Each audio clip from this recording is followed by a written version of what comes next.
I was wrong about Borderlands 4! I claimed the game was going to suck.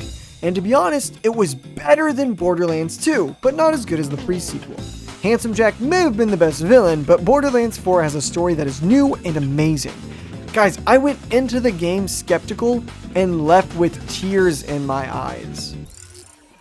Am I about to cry? Yeah, I am. Dude, what the fuck? Why am I crying right now? Dude, this is so cool. Honestly, I'm excited to see where the story goes next. Hey, it's me, Nooksby, and I'm here to tell you my honest, spoiler-filled thoughts and opinions about Borderlands 4. But before we continue, hey you! Yeah, Shroom! What? Get the fuck out of here, dude! You don't want spoilers for this! I wasn't even near you. Yeah, I don't care. Dog, what the fuck are you even talking about? Get out of here! Alright, bye, I guess. Damn. Alright, now that that's done with, full spoilers ahead from this point on.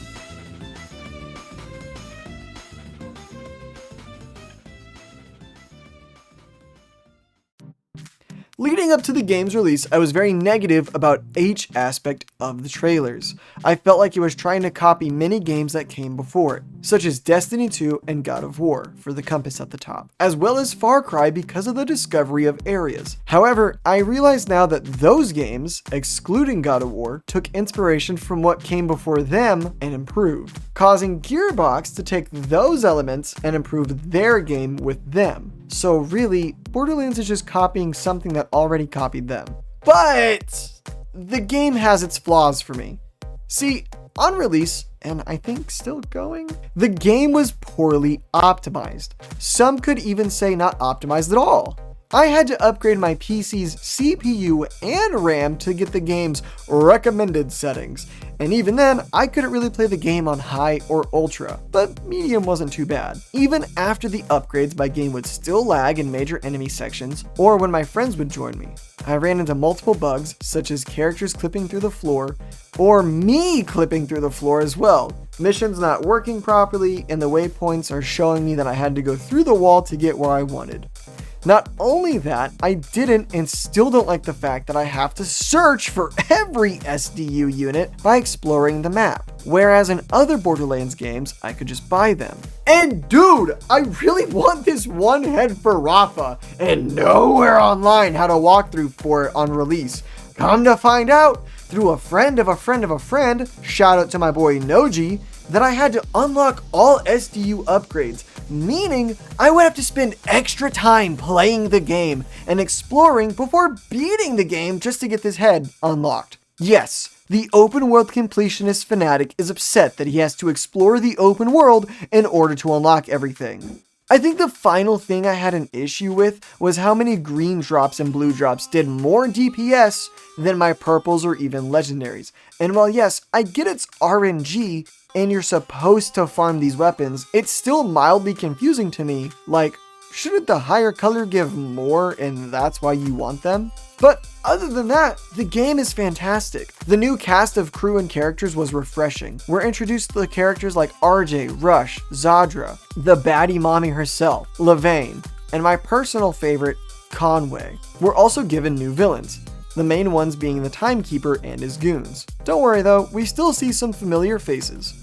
It wouldn't be a Borderlands game without a returning cast of a few Vault Hunters, Moxie and her bar, and everyone's personal favorite, Claptrap. And of course, it isn't a Borderlands game without Lilith. I'm still a little bummed out that more characters didn't show up, but honestly this game was written so well that it didn't feel like they were needed in this one at all. Borderlands 4 also takes place on a new map, Kairos. And unlike Borderlands 3, we're back to a single planet map. Kairos is the first open world Borderlands map that lets you tackle any boss after you beat the first one. The only places where you have to do a traditional Borderlands map load or when you fight bosses, go inside the vaults, or go specifically to a special part of the map that I will come back to. I was very skeptical about how an open world Borderlands game would work, and to my surprise, it works really well. Instead of a catch a ride system coming back, we get a Destiny 2 type of vehicle to ride around in and spawn whenever and wherever we go. For lore reasons, this makes a lot of sense. And I wasn't a fan of the God of War compass or the Halo Reach enemy radar at first, but grew to love them over time. Before we move on to the story, I wanted to quickly touch on how the gameplay and gunplay are improved upon even more this time around. From the jetpack to the grappling hook, movement feels more fluid than before. Guns felt more realistic through their sound design, giving each shot just a little bit of weight and punch behind it. Also, adding throwing knives, talking grenades, and axes to the game was amazing. I immediately fell in love with the cooldown aspect of the grenade slot, as I personally do not care to constantly refill grenades. My favorite ordnance, however, was throwing knives. The story is amazing this time around. There's no cringe Twitch streamer dialogue, no Ava being poorly written, and a more serious tone overall.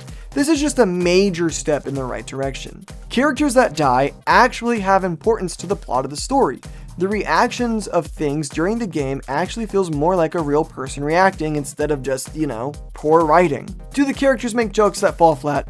Yes, humor is subjective. However, none of the jokes felt out of place or cringy. While playing the game, you're left wondering what happened to Lilith, the other Vault Hunters, and Claptrap. And immediately the game gives you Claptrap, and somehow that leaves you with more questions than answers. We eventually find out that Lilith teleported Elpis away 6 years ago, and it broke through Kairos' shield type thingy that was hiding it from the rest of the galaxy. This one event leads to the Timekeeper's peace being ruined. See, the Timekeeper was bolting people, which gave him control over these people and enslaved them. However, some people would rip out the bolts, causing them to become Borderlands 4's psychos. The Timekeeper is secretly a primordial being / vault monster who gained enough sentience to fool Lucifer himself into thinking the Guardians wouldn't notice. He created the mini-vaults to try and play God essentially. We kill his minions, save Lilith, and fight the Timekeeper. Overall, to me, the story was way better than Borderlands 2. I like Borderlands 2. I need to tell you, the viewer, this. I think Borderlands 2 is a fantastic game, but it was way too hyped up for me and referenced way too many times growing up. Blame the people in my past. Alright?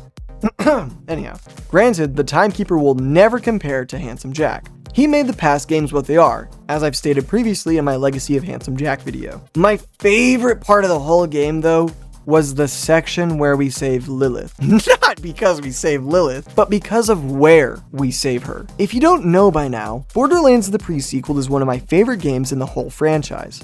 I love the map of Elpis. So when we get to save Lilith, we literally go back to Elpis.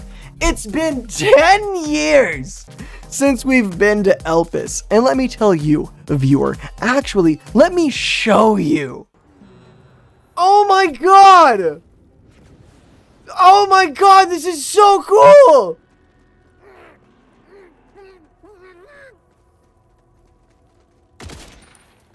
Turn on your hoary junk!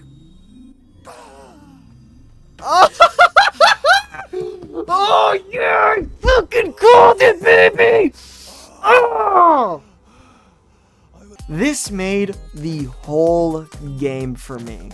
And maybe it's a dumb reason to you, but this was awesome. Seeing and hearing sounds from pre-sequel and hearing echo logs from characters that originate in the pre-sequel was fantastic. It goes back to that clip at the beginning where I was crying. Overall, I love this game. And while it has some bugs, it's not bad. I recommend it if you want to know what happens next in the franchise or need a game to play in your downtime. I appreciate you taking the time to sit here and listen to me talk about this new game. And hey, if you made it this far, you're now legally obligated to subscribe. Thank you all for watching. Don't forget to catch me live at twitch.tv/thenooksby. And yeah, guys, this was it. This was the final video essay for Content Roadmap Volume 1. Next week is 2025, a year in review. Until next time, I'll see all of you in the next video. See you guys.